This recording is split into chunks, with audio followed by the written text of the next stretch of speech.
பேர் சந்தோஷ். நான் வந்து 12th டி படிக்கிறேன். நான் இன்னைக்கு படித்த ஒரு புக்கை பற்றி உங்ககிட்ட சொல்ல வந்திருக்கேன். அந்த புக் பேர் வந்து எண்ணங்கள். இதை எழுதினவர் வந்து MS உதயமூர்த்தி. இந்த புக் வந்து என் வாழ்க்கையில் வந்து ஒரு பெரிய வைட்டல் ரோல் ப்ளே பண்ணுது.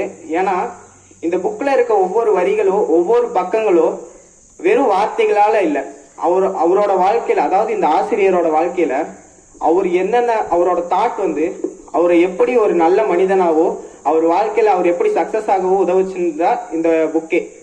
அதுக்கு முன்னாடி இந்த புக்கை பற்றி சொல்றதுக்கு முன்னாடி இந்த புக்கில் அதிகமாக மென்ஷன் பண்ணப்பட்ட ஒரு லீடரை பற்றி நான் சொல்ல விரும்புகிறேன். அவர் பேர் வந்து ஆப்ரகாம் லிங்கன். உங்களுக்கு தெரியுமா ஆப்ரகாம் லிங்கன் யாருன்னு? அவர் one of the president of USA. அவர் வந்து பிரசிடென்ட் ஆகிறதுக்கு முன்னாடி அவர் ஒரு பிஸ்னஸ்மேன். அவர் வந்து நல்ல ஒரு பிஸ்னஸ் மேனாக இருந்தார். ஆனால் அவர் பார்ட்னர்ஸ் பண்ண மிஸ்டேக்னால அது பெரிய லாஸை சந்திச்சுது. ஆனால் அப்புறம் அந்த பிஸ்னஸையே மூட வேண்டிய சுச்சுவேஷன் வந்துருச்சு. அதுக்கப்புறம் வந்து அவர் நம்ம மக்களுக்கு நம்ம ஏதாவது செய்யலான்னு நிறைய எலெக்ஷன்ஸில் நின்று தோத்து தான் போனார்.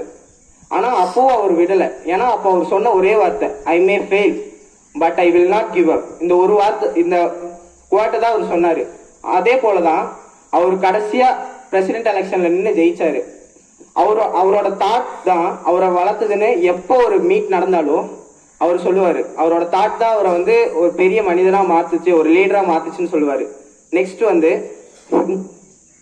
இந்த புக் வந்து 3 விஷயத்தை தான் சொல்லுது. ஒன்று வந்து power of thought and mind set and words. First வந்து பவர் ஆஃப் தாட்ஸ்னா உங்கள் தாட் வந்து யோசிக்கிறதோ இல்லை நீங்கள் உங்கள் சிந்தனையோ கிடையாது. உங்களோட கேரக்டர், உங்களோட பர்சனாலிட்டி, உங்கள் டிசிப்ளின், இதை எல்லாத்தையுமே உள்ளடக்குனது தான் உங்களோட தாட். தாட்டுக்கு இருக்கிற பவரே ஒரு தனித்துவமானது தான். ஏன்னா ஒருத்தன் வந்து இப்போ பாசிட்டிவ் தாட் அவன் லைஃப்ல வச்சானா அவன் லைஃபே ஃபுல் அண்ட் ஃபுல் சக்சஸ்ஃபுல்லாவோ ஒரு நல்ல லைஃப் அவனுக்கு பிடிச்ச மாதிரி வாழ்றான். பட் அவன் வாழ்க்கையில எப்போ நெகட்டிவ் தாட்ஸ் வருதோ அவனுக்கு பிடிச்ச மாதிரி அவன் லைஃப் போறதில்லை. அவன் வந்து ஒரு ஃபெயிலியர் ஆகுறான். அதுக்கப்புறம் வந்து எல்லாத்துக்கும் பயந்து தான் வாழ்றான். ஸோ உங்களோட தாட்டை வந்து நீங்கள் எப்போவுமே பாசிட்டிவ் தாட்ஸில் தான் இருக்கணும். இதுக்கு ஒரு இன்சிடென்ட் இந்த புக்கில் என்ன சொல்கிறாங்கன்னா, உங்கள் எல்லாத்துக்கும் தெரியும் Elon Musk, world richest man. அவர் வந்து ஸ்பேஸ் எக்ஸை நிறுவும் போது வந்து 3 டைம் அவர் ராக்கெட்டை லான்ச் பண்ணியும் 3 டைமும் அது பிளாஸ்ட் ஆச்சு. அப்போது அவரை சுற்றி இருந்த 1000 பேரும் நம்மளால் முடியாது, உங்களால் நீங்கள் தோத்துட்டே தான் இருக்கீங்க, இதுக்கப்புறம் நம்மளால் ஜெயிக்க முடியாது அப்படின்னு அத்தனை நெகட்டிவ் தாட்ஸ் இருந்தாலும் அவர் ஒருத்தர் தான் பாசிட்டிவ் தாட் வச்சு நம்மளால முடியும்னு சொல்லி அதை செஞ்சாரு. 4வது டைம் அது வந்து லான்ச் ஆகி நல்லபடியா இருந்தது. அதே அவராலேயே முடியும்னா நம்மளாலேயே முடியும். ஸோ பாசிட்டிவ் தாட்ஸ் தான் உங்க லைஃப்ல பெரிய ஒரு ரோல் பிளே பண்ணும். நெக்ஸ்ட் ஒன் வந்து மைண்ட் செட். மைண்ட் செட்டை வந்து 2 டைப்ஸா பிரிக்கலாம். ஒன்று வந்து க்ரோ மைண்ட் செட், இன்னொன்று வந்து fix mind set. Fix mind செட்னா நம்மளால முடியாது, நம்மளாலலாம் இதை செய்ய முடியாதுன்னு நினைக்கிறது. இதே க்ரோ மைண்ட் செட்னா நம்ம கற்றுப்போம், நம்மளாலேயே முடியும் அப்படின்னு நினைக்கிறது. இதுக்கு ஒரு இன்சிடென்ட் என்னன்னா, வேர்ல்ட்லயே ஒரு பாப்புலரான ஃபுட்பால் பிளேயர் ரொனால்டோ.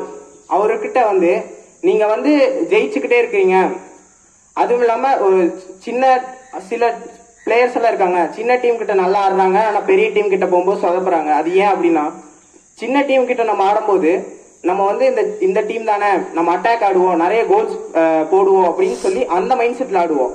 ஆனா நம்ம பெரிய டீம் கிட்ட ஆடும்போது இது வந்து பெரிய டீம், நம்ம டிஃபெண்டே ஆடுவோம் அப்படின்னு சொல்லி கோல்ஸ் போட மாட்டாங்க.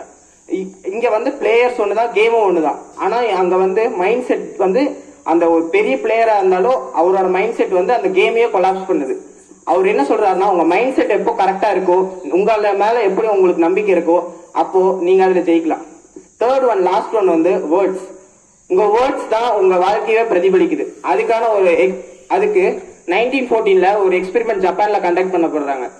எமோட்டோ அப்படிங்கிற ஒரு சயின்டிஸ்ட் வந்து அவரோட 2 குரூப்ஸா அவங்க ஸ்டூடெண்ட்ஸ் பிரிச்சு ரெண்டு குரூப் ஆஃப் ஸ்டூடெண்ட்ஸ் கிட்டையும் 2 வாட்டர் கேனை கொடுக்குறாரு. இந்த வாட்டர் கேன்ல இருக்க வாட்டர் கிட்ட ஒரு செட் ஆஃப் இது வந்து பாசிட்டிவா பேசணும், இன்னொருத்தவங்க வந்து நெகட்டிவா பேசணும். நீ நல்லால, நீ கஷ்டப்படுகிற அப்படின்னு சொல்லணும்.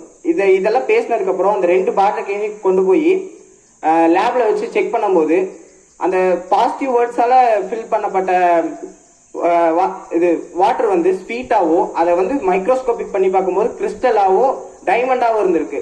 ஆனா இந்த நெகட்டிவ் வேர்ட்ஸால ஃபுல்ஃபில் பண்ணப்பட்டது வந்து கசப்படிச்சிருக்கு. அதுக்கப்புறம் வந்து அது வந்து ஒரு ஷேப்பே அதுக்கு இல்லை.